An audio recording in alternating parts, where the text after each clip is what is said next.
日は秋の果物を描いてみたいと思います。これヤーリー梨ですね。ちょっと先がとんがって描きやすいかなと思います。からこれザクロです。あまり色は良くないんですけど、枝もついているし実が割れて中も見えています。小ぶりの柿、まだちょっと青みが残っててね、いいかなと思います。でこれが姫リンゴです。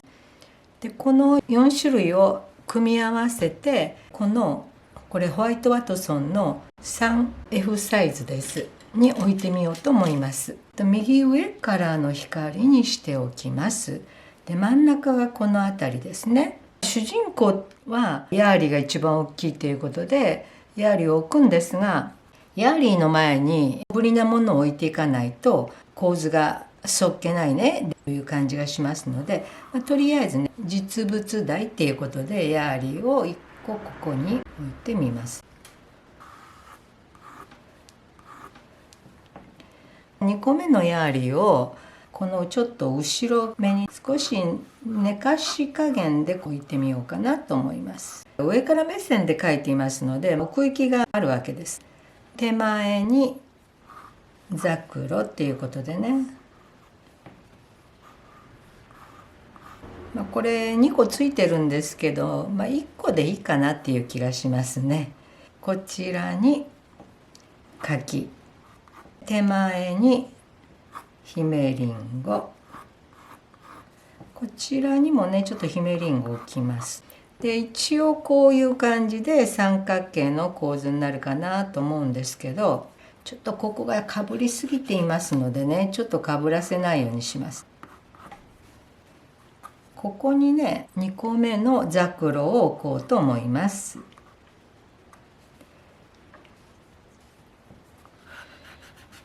隙間が詰まりすぎると鬱陶しいので、ちょっとここをね隙間開けときますよ。こんな感じでね、もうちょっとここ隙間いりますかね。このくらいでしょうか。でそうするとここにカゴが見えましたっていうことでね、後ろの方は見えないんですけどこういうふうにカゴがありましたっていうことになると思います。でちょっとね綺麗に並びすぎちゃうので、もうちょっとこちらの方へねザクロはみ出して、ここに、ザクロの枝をねこういうふうにね、枝分かれしながらザクロつきますのでかっこのいい枝にしようかなと思います。カゴの中にはヤーリーが2つとここのザクロっていうことになろうかと思います。から姫リンゴ、ここの姫リンゴもね1個入れてみようと思います。でねもう1個ねちょっと姫リンゴをこの辺りにね持ってきたいかなと思いますね。サインをこの辺りにしようと思うのでこういう感じでやっていきたいなと思います。きちんとね下絵を描いてみたいと思います。はい、下絵がね描けました。上がねちょっと開いて間が抜けた感じがしましたので全体的に上に持ち上げています。ヤーリー梨が2個ですね。柿をここに1つ増やしました。上に上げたのでこの辺が広々なりすぎましたので柿が2個ザクロが3個ですね。そして姫リンゴが1個2個3個4個5個、かなりね数を増やしました。充実した画面になるんじゃないかなと思います。マスキング液を使ってザクロの実の白っぽい部分です。赤い透明の実に包まれて白い種が透けて見えるわけです。それを抜きたいので作っておこうと思います。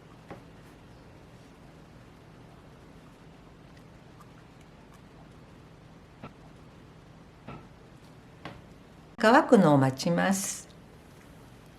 はい、今日の絵の具です。ホルベインです。クリムソンレーキ、ピロールレッド、ガーボンジノーバー、サップグリーン、セルリアンブルー、コバルトブルー、ウルトラマリンディープ、バンタンバー、以上8色で描いてみようと思います。色見本を作ってみます。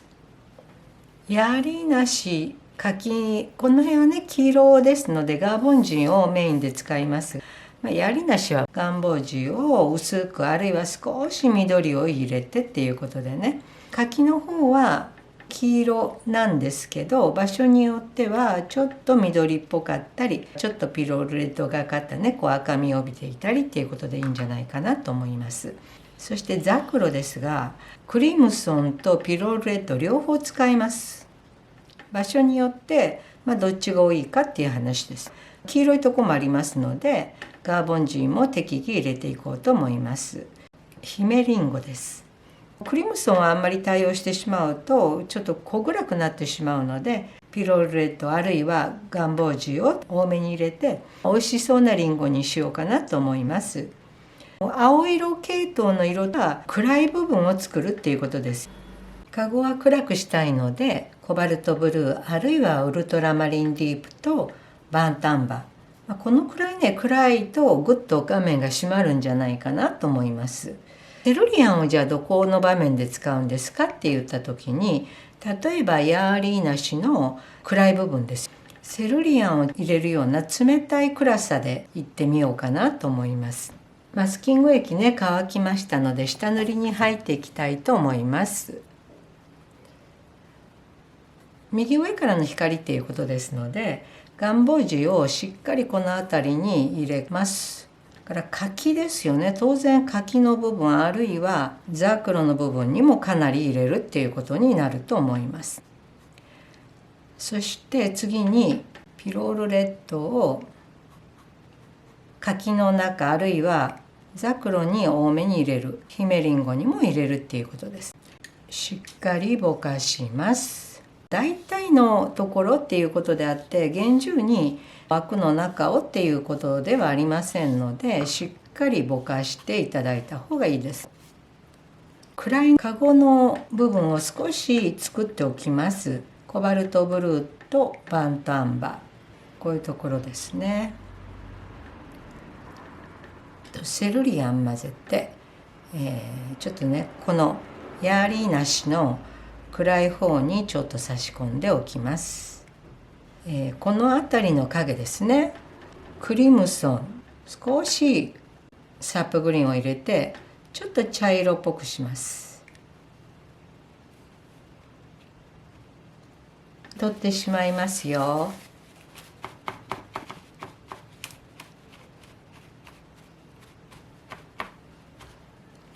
はい、これで下塗りが完成です。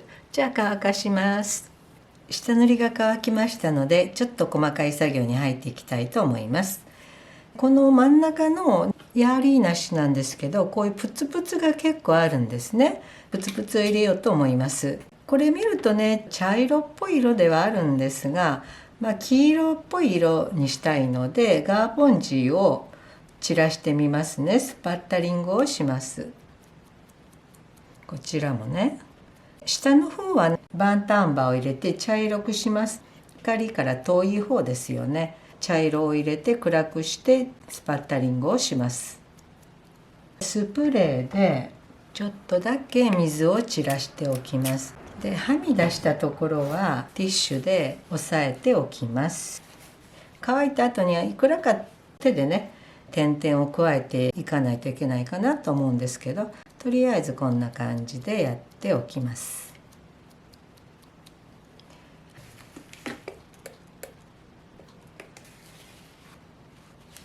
ザクロに行きます。色つきが悪くてあまり綺麗なところがないんですけど、よくよく見ると綺麗な赤色がパッと出てるんですね。綺麗な赤色を落とし込んでいきます。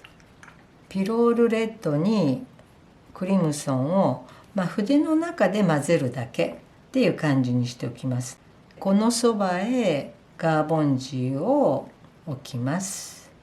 明るい方にガーボンジーを多めにして、ピロールレッドクリムソンっていう風な感じ。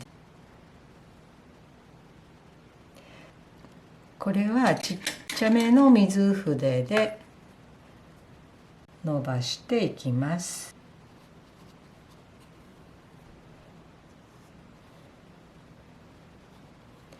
またね、重ね塗りをしますので、ここで全部ぴっちり色がつかなくっても全然大丈夫ですので、あまり気にしないで大体の感じでつけます。ちょっとだけね、ここは光らせたいわっていうところをこまだねちょっと色がついてなかったですね、ヘタの部分ね。ここはちょっと光らせたいわっていうところね、抜いておきますね。もうちょっとクリムソンとバンタンバーを混ぜて、赤茶色って言いますかね、一番暗い部分に持っていきます。どちらかというと濡れている間にやった方がいい作業なので、今のうちにやっておきます。で続いてね、同じような系統の色なんですけど、姫リンゴ、クリムソンレーキとピロールレッドを筆の中で一緒にして光から遠い方へ置きます。小さい水筆で光の方に向かって伸ばします。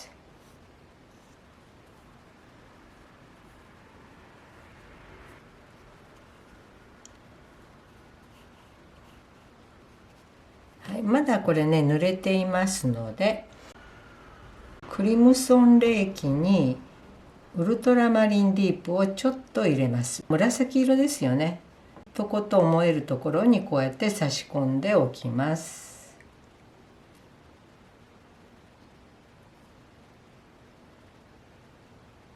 そして次に柿に行きますよ。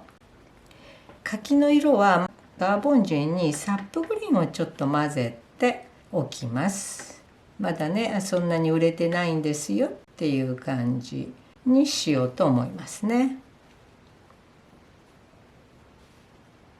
はい、これも、明るい方に向かってぼかします。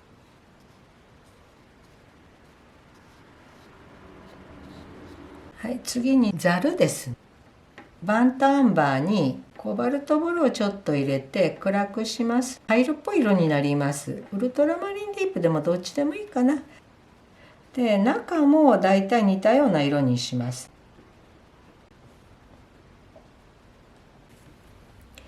そして柿のヘタですね。サップグリーンにバンタンバーを足してちょっと茶色っぽい緑色を作って、ちょっと置いてみるっていう程度の話になります。だいたいこれで塗れました。この中です。この皮のすぐ下の分厚いこの白っぽいスポンジ状のところです。これを残して赤く塗ります。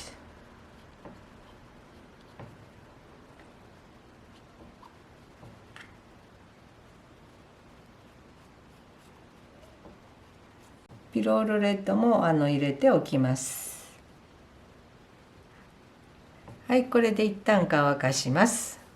はい、固有色ねそれぞれ塗ったものが乾きましたので、もう一つ細かい作業に入っていこうと思います。でその前にこの梨のね暗い方にガーボンジを入れておきます。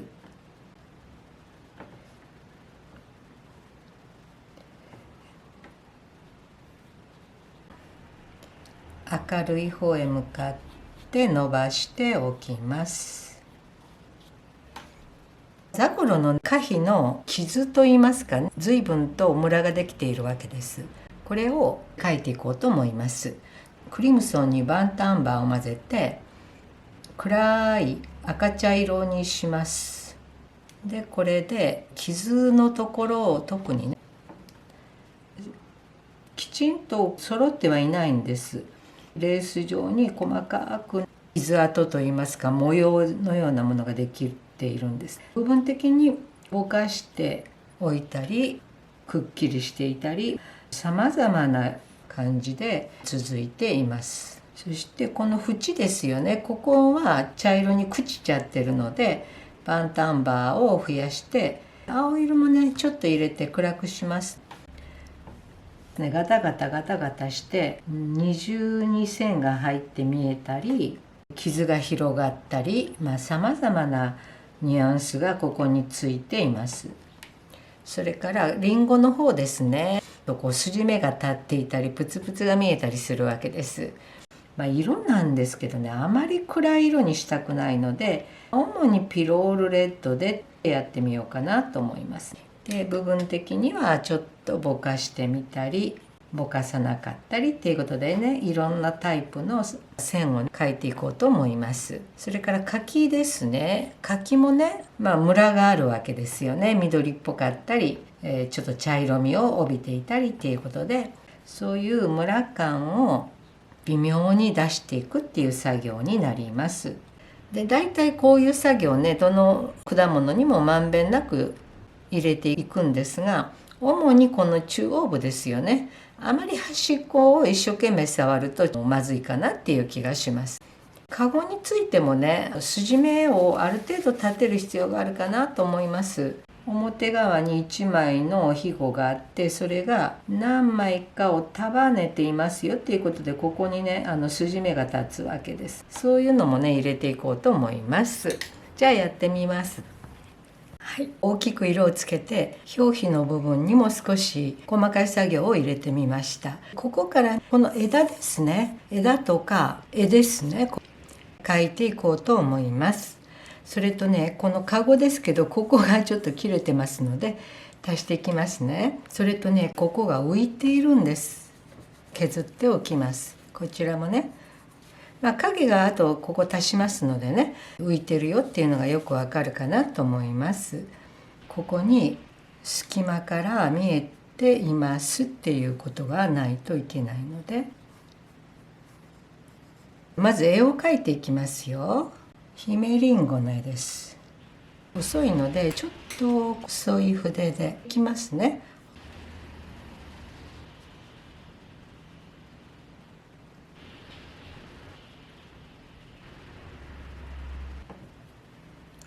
そして梨の絵です。これはね太いんですね。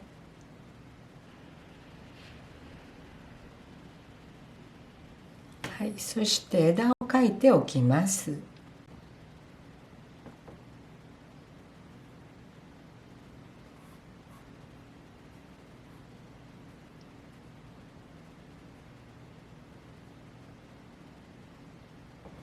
こっちの大きなね枝です。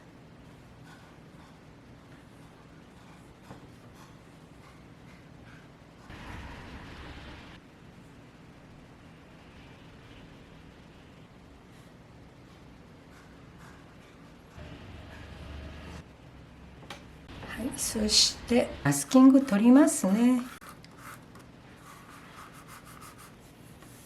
それでここの梨の口の部分ですが、ここに斑点がいっぱいできているので、これを描くことによってシルエットをはっきりさせようかなと思います。バンタンバーとねガーボンチを足して、ここですね。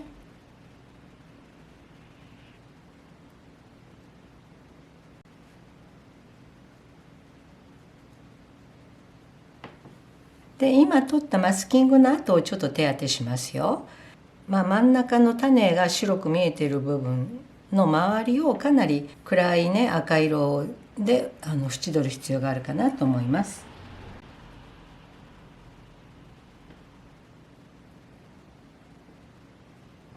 で、こういうふうに縁取った後、乾かしてから真っ白ではちょっとまずいので、いくらか中の真っ白な部分にも赤色をうっすらにじませようと思います。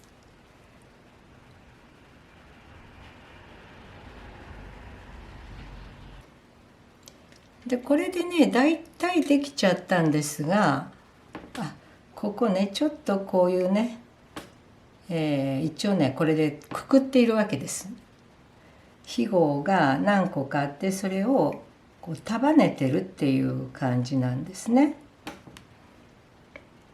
じゃあここからね影をつけていきます。影の色なんですが、机の色とかではなくって、ここに必要かなと思われる色でつけていくっていうことになると思いますね。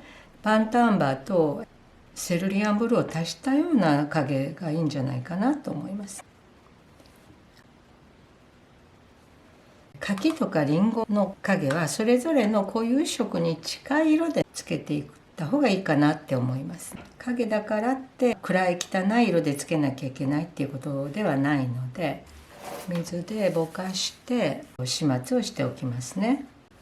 影ですからね、あんまり熱い色が入っちゃうとまずいわけですね。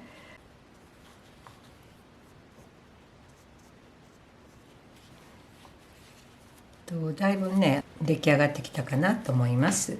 でここで印象が少し弱いのでもうちょっと強くしたいわけです。こういうところをちょっと抜きますね、白くね。光らせるわけですね、ピカッと。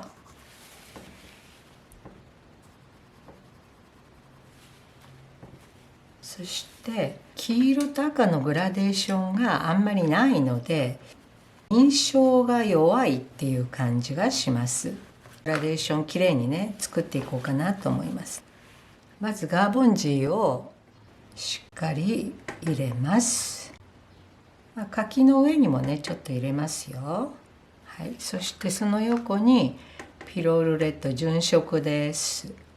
これを差し込んでお互いににじむように水筆で誘導します。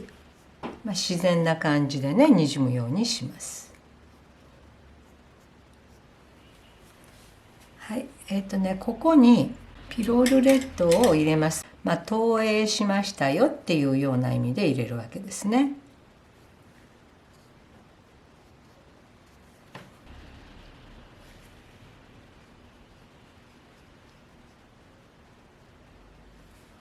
ここ乾きましたのでね少し赤色を差し込んでおきます。ちょっとねガタガタしてますのでもう少しきれいに並ばせます。で一粒がねあまりちっちゃいと見栄えがしないっていうこともありますのでちょっとね大きめにしてもいいのかなって思います。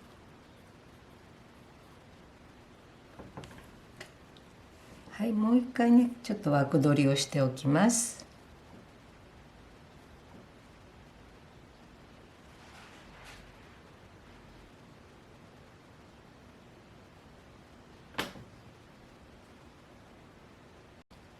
はい、じゃあこれでねちょっと乾かしますね。はい、枝の影を描くのはすっかり忘れていましたので描いておきます。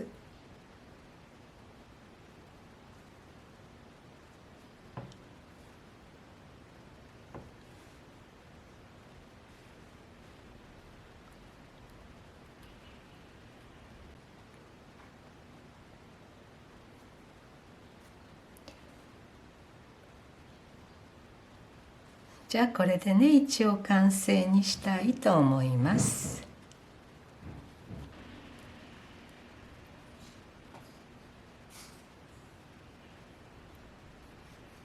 はい、一応ね完成はしたんですがちょっと足りないところを付け足しました。例えばこの影ですね。それからここの影です。そしてもうちょっとこの中にもね色を加えました。影と本体の色の差があんまりなくなったので絵とか枝に茶色をねちょっと加えました。ここもねかなり暗くしました。ここがあんまりくっきり見えると一番暗いところですのでちょっとおかしいわけですよね。この辺の影もねちょっとくっきりさせました。ここもね床面にちゃんと着地してくれたかなと思います。ここ忘れていましたのでねこの影も足しました。実際にね影を見て描いているわけではないのでやっぱりこういうところで落としてしまうことが結構あります。気をつけて不自然にならない程度の影はちゃんとつけておくべきかなと思います。はい、じゃあこれで本当に完成です。